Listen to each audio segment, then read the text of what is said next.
पैदाइश की किताब 16वां बाब और उसकी 12वीं आयत में है। तवज्जो से सुनिए। वो गोरखर की तरह आजाद मर्द होगा। हाँ, गोरखर जो जंगली गधा होता है, ये इस्माइल के बारे में है। उसका हाथ सबके खिलाफ, उसका हाथ सबके खिलाफ और सबके हाथ उसके खिलाफ होंगे। सीधी सी बात हो रही है, हर कोई जानता है, कोई ये नजरअंदाज करने वाली बात नहीं है।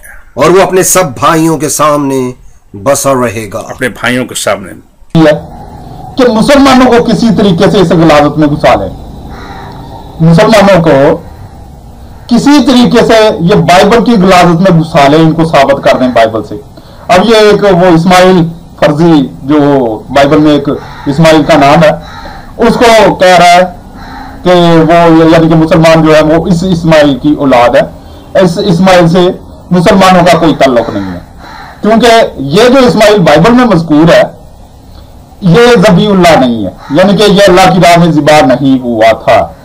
वो बाइबल की रूह से इसहाक है। और इस्लाम में जिस इस्माइल को हम मानते हैं, हजरत इस्माइल अलैहिस्सलाम को, बिन इब्राहिम को, वो ज़बीउल्लाह है।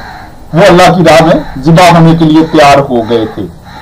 आज मैं ये साबित कर दूंगा कि ये जो इसहाक है ये भी इस काबिल नहीं कि जो खुदा की राह में कुर्बान होने के लिए, बाइबल के खुदा की राह में कुर्बान होने के लिए तैयार हो गया हो। और इसमें वाकया से या इस जो आयत इसने बयान की है बाइबल की, ये पैदाइश की गलाजत में से, कि वो इससे वो साबित करने की कोशिश कर रहा है कि मुसलमान जो है वो अमन दुश्मन है, अमन के दुश्मन है। तो ये बात अय्या है, पूरी तरह अय्या है कि मुसलमान अमन के दुश्मन नहीं है, असल दुश्मन यहूदी और ईसाई हैं।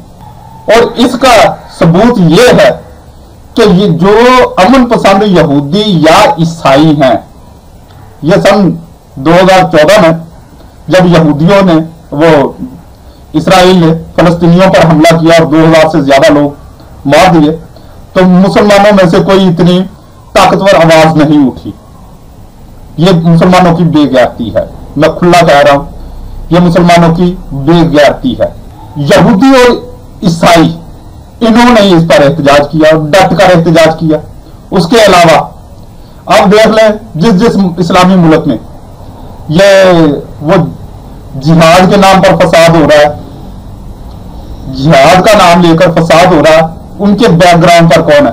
और मीडिया अक्सर, चाहे पाकिस्तानी मीडिया ना दिखाता हो, मगर इंटरनेशनल मीडिया अक्सर इस बात को उछाल देता है कि इसके बैकग्राउंड पर यहूदी और ईसाई और हिंदू हैं, कि वो मुसलमानों में से काली भेड़ों को, ये मैं नहीं कहता कि मुसलमानों में काली भेड़ें नहीं है, मुसलमानों में बड़ी काली भेड़ें हैं, बहुत ज्यादा नहीं है, बहुत कम तादाद में है, जो नापसंदीदा लोग हैं, इंतहाई नापसंदीदा लोग हैं, जिनके लिए आज इसके सबूत के तौर पर पाकिस्तान आर्मी आजकल इनकी सफाई कर रही है और डटकर सफाई कर रही है और रोजाना की बुनियाद पर सफाई हो रही है। अब आते हैं मौजू की तरफ। इस्माइल का जिसका इसने जिक्र किया है, ये बाइबल का इस्माइल, ये कंफर्म कर लें कि ये कुरान पाक का इस्माइल नहीं या इस्लाम का इस्माइल नहीं है, ये बाइबल का ही इस्माइल। इसका और इसका सबसे पहले तो देखते हैं कि इसकी वालदा का करैक्टर क्या है। तो इसकी वालदा एक लौंडी है। अच्छा, अब काफी क्रिश्चियन जो है, मसीही हजरात, वो खासकर पादरी, बड़े हरामी किस्म के पादरी ना, वो अपनी महफिलों में, मुसलमानों के सामने तो नहीं, मुसलमानों के सामने कहेंगे तो जाहिर है उनको पता है कि मुंह तोड़ेंगे, ये मुंह तोड़ते हैं, ये मुसलमान जो इनके साथ फिर करते हैं वो इनको पता ही है। तो ये अपनी महफिलों में ना ये अक्सर कह देते हैं कि जी ये जो मुसलमान है ना, ये लौंडी की पैदाइश है या लौंडी की पैदावार है, हाजरा की, तो ये हाजरा की पैदावार है, लौंडी की पैदावार है। तो मैंने ये 1990-91 की बात है, उन दिनों में मैं कई पादरियों को ऐसी बात जो मेरे सामने कहता था, मैं उनको कह देता था। तो बल्कि सन 2003 तक मैं अक्सर जब भी, क्योंकि मेरा ज्यादा लिंक जो है वो फादरों, ब्रदरों, पादरियों, एल्डरों वगैरह के साथ होता था, तो मैं उनको अक्सर कह देता था कि यार ऐसी हरकत ना किया करो। अगर किसी मुसलमान के सामने तुमने कह दिया ना, वो तुम्हारा मुंह तोड़ देंगे। और अगर कोई पढ़े लिखे समझदार मुसलमान के जिसने बाइबल को पढ़ा हुआ हो, तो वो फिर वो हवाले पेश करेगा कि तुम्हें अपने वजूद पर शर्मसारी होगी। तुम इसहाक की औलाद बनते हो ना, इसहाक की, यानी कि ईसाइयों को मैं कहता ना कि तुम कहते हो कि हम इसहाक की औलाद है, या यहूदी जो है वो इसहाक की औलाद है। तो फिर अगर उनको ये हवालों का पता चल गया ना, इन हवालों का पता चल गया कि इसहाक की मां का करैक्टर क्या है, तो वो तुम्हारी जो है ना ऐसी मंजी ठोकेंगे कि तुम्हें अपने वजूद पर शर्मसारी होगी। तो इसके लिए हम देखते हैं सबसे पहले इसहाक की वालदा का करैक्टर। जो हाजरा का करैक्टर है, हाजरा का करैक्टर तो यह है कि वो एक लौंडी थी। किसकी? वो सारा की या साराई की, और उसका कोई करैक्टर लूज नहीं था। बाइबल में उसका ये निकाह भी है कि उसने उसका इब्राहिम के साथ नकाह हुआ था, इसलिए इस्माइल इस लिहाज से भी वो उसका नंबर बढ़ जाता है कि वो अपना इसहाक से ज्यादा फजीलत वाला बन जाता है यहां पर भी। अब यहां पे देख लेते हैं कि इसहाक की वालदा का करैक्टर क्या है। तकवीन या पैदाइश की किताब, इसका 12 बाब, 10 आयत तब 20 आयत।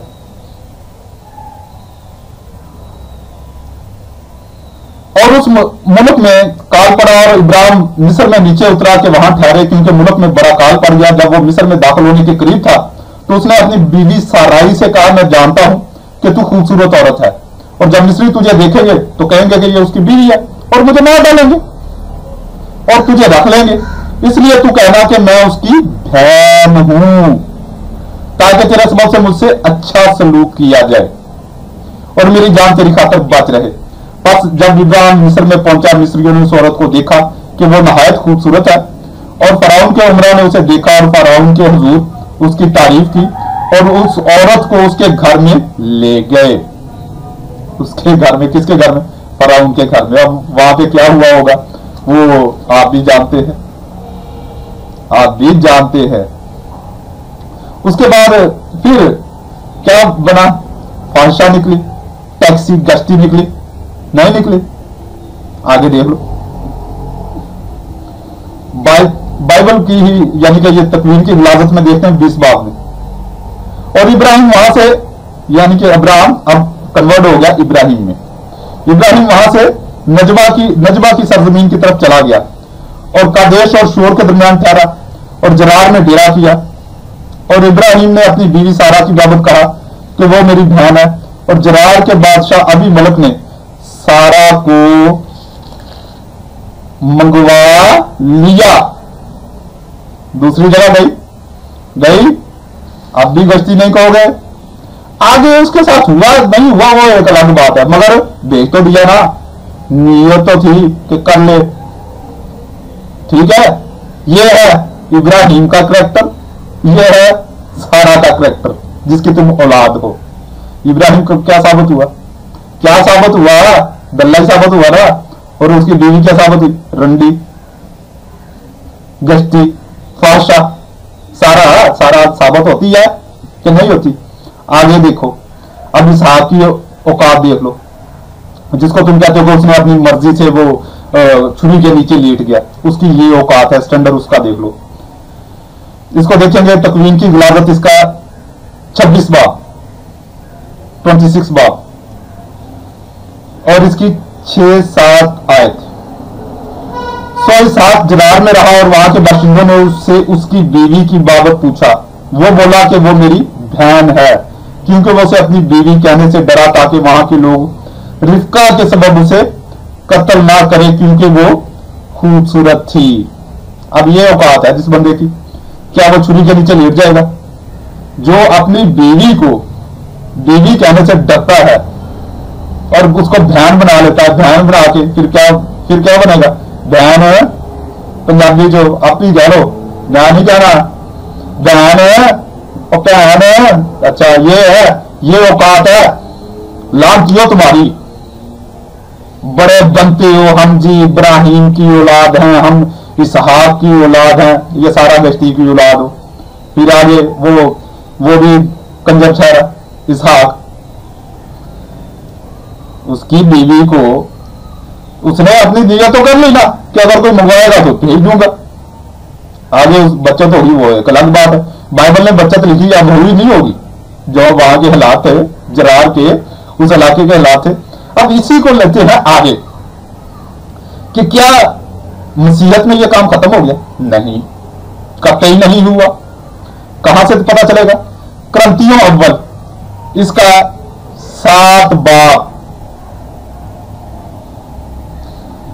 और 13 आयत, या अगर किसी औरत का शौहर गैर मोमिन हो और उसके साथ रहने को राजी हो तो वो शौहर को न छोड़े, क्योंकि गैर मोमिन शौहर बीवी के सबब से पाक ठहरता है और गैर मोमिन बीवी उस भाई के सबब से पाक ठहरती है, वरना तुम्हारी औलाद नापाक होती मगर अब पाक है।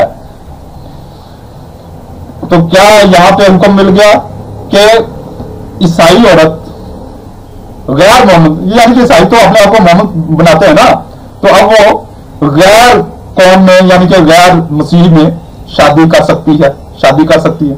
और यही चीज यहूदी हो या ईसाई हो अपनी औरतों को बड़ा खुला इस्तेमाल करते हैं।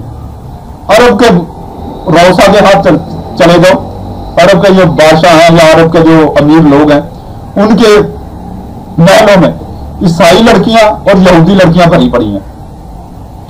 पाकिस्तान में भी कम नहीं, पाकिस्तान में डिफेंस एरियाज में चले जाओ, जितने भी पोश एरियाज हैं उनमें क्या होगा? क्रिश्चियन लड़कियां होंगी बंगलों में, खूबसूरत खूबसूरत लड़कियां उन्होंने रखी होती हैं, कोई आया के तौर पर, कोई बावर्चन के तौर पर, कोई सफाई वाली खूबसूरत रखते हैं। किस लिए? इसी काम के लिए। बाहर चले जाओ, बाहर के, और अगर आप कहते हो नहीं, आप देख लो खुदा की बेटियों के कारनामे, कहां देखेंगे? नॉन पोर्न टाइप कर लो, और खुदा की बेटियों के वो अक्सर वीडियोस तबलीगी, मैं इनको कहता हूं ये तबलीगी वीडियोस हैं, ये तबलीग के लिए डाल देते हैं कि ये खुदा की बेटियां हैं, ये ऐसे ऐसे मजे कराती हैं, आ जाओ ईसाइयत की गिलावत में आ जाओ। और लांतियों ये है तुम्हारा तबलीग का अंदाज कि औरतों को औरतों की शर्मगाहें दिखाते हुए उनकी वीडियो बना बनाकर कि ये है हमारी औकात, अपनी सिस्टरों की, नन्स की। ये पोरन टीवी पर और ये अपना नन पोरन पर सर्च करके देख लो, भरा पड़ा है गांधी गंद, गांधी गंद। और तुम मुसलमानों के लिए कोशिश करते हो कि मुसलमान किसी तरीके से गिलावत में आ जाए। ये बड़ा हकीकी वाकया है और इसके सबूत भी हैं, आज भी लोग जिंदा हैं। ये रहीमिया का जिला है, एक पंजाब का आखिरी जिला है, सिंध, यानी कि वहां से शुरू होता है रहीमिया का, के बाद सादकाबाद है तहसील है, उसके बाद सिंध शुरू हो जाता है। तो पंजाब का आखिरी जिला रहीमिया के साथ ही लगता है बॉर्डर इंडिया का, इंडिया के बॉर्डर के साथ है वो रेगिस्तानी पट्टी, उसको कहते हैं चोलस्तान या वो रोई कहते हैं वहां के लोग। तो वहां पर बहुत तादाद में हिंदू हैं, शूद्र कौम के, भील कहते हैं उनको, मारवाड़ी भी कहते हैं। तो वहां पर ये रहीम यार का चर्च बड़ा है, होली क्रॉस चर्च है रहीम यार का, हेड चर्च कैथोलिक का। तो वहां से वो गाड़ियों पे जाती थी नन सिस्टरें, और वहां जाके वो हिंदुओं में, मारवाड़ियों में, भीलों में बड़ी खिदमत करती थी। वो कोई उनको दवाइयां देती थी, वहां छोटे छोटे चर्च बना के, कमरे कमरे के चर्च बना के वो उनको देते थे। अब का नहीं मुझे पता, ये उस दौर की बात है, ये सन 80 से लेकर सन 1990 सन 2000 तक, जब तक वो मेरे वो इलाके मेरी नजर में था उस वक्त, सन 1980 से, यानी कि 20 साल मेरी नजर में वो इलाका रहा। तो वो ये वहां जाके खिदमत करते थे, वहां उनको छोटे छोटे चर्च बना के देते थे, वहां जाके वो यीशु के स्टेचू रख देते थे, मरियम के स्टेचू रख देते थे। वो जब भी इतवार के या किसी रोज जाते थे वहां, तो वो रख देते थे। ये वहां जाके आपने पूजा पाठ की, उन्होंने भी उनके साथ मिलके कर दी। जैसे ही वो निकलती थी वहां से, या जो कोई फादर वगैरह, ब्रदर वगैरह, या कारितास का कोई कारिंदा जाता था, तो जैसे ही वहां से वो निकलते थे, वो उठा के बाहर पहनते थे ये मरियम यीशु को, और अपने भगवानों को वो उस चर्च में घुसा के टका के पूजा पाठ करते थे। ये मामला खुला कैसे? एक बार एक सिस्टर बगैर अतला के चली गई, सिस्टर गोरी थी, अंग्रेज सिस्टर थी, वो बगैर अतला के चली गई, नौजवान थी, वहां अचानक चली गई, वहां जाके उसने देखा वो उस चर्च में वो जो उन्होंने चर्च बनाया हुआ था कि वहां तो वो इनके अपने बुत रखे हुए, इनके बुत निकाले हुए थे ईसाइयों के, तो वो मरियम और यस्सु के। तो वहां उसने एहतजाज किया, उनको बुरा भला था। वो लड़कों ने पकड़कर उसी मंदिर में, वो चर्च जो इन्होंने बनाया था मगर उन्होंने उसको मंदिर बनाया था, उसी मंदिर में उसकी इज्जत लूटी, उसी मंदिर में उसके साथ बहुत कार्रवाई डाली।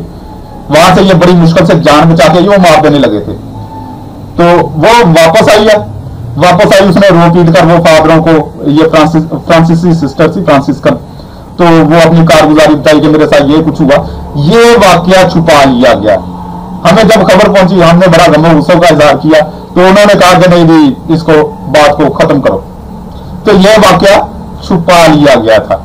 ये है तुम्हारी औकात। अगर तुम इतने ही, ये मसीहत इतनी ही काबिल होती, मसीहत में इतना दम होता, तो तोमा जो यस्सु का शागिर्द है, ये ख्याली यस्सु का, टेक्सला में उसकी कब्र है। यानी कि 2000 साल पहले बड़े सगीर पाको हिंद में ये आ गया था, ईसाइयत आ गई थी, आ घुसी थी। मगर क्या हुआ, कितने तादाद मिलती है बड़े सगीर पाको हिंद में ईसाइयत की। और यूरोप कंट्रीज में या अमेरिका वगैरह इधर उधर, ये मुसलमानों की कमजोरी है कि मुसलमान इधर वहां पे लेट पहुंचे। जाहिर है वहां पर किसी ना किसी ने काम करना था, वहां पर ईसाइयत को मौका मिल गया, ईसाइयत को मौका मिल गया, वहां पर उन्होंने काम कर लिया। अब अल्हम्दुलिल्लाह इन ममालिक में भी जैसे जैसे लोग निकल रहे हैं, जा रहे हैं, वहां जाके अल्हम्दुलिल्लाह काम कर रहे हैं। चाहे वो किसी भी सूरत में जा रहे हैं, कमाने के लिए जा रहे हैं, मेहनत करने के लिए, अय्याशी करने के लिए।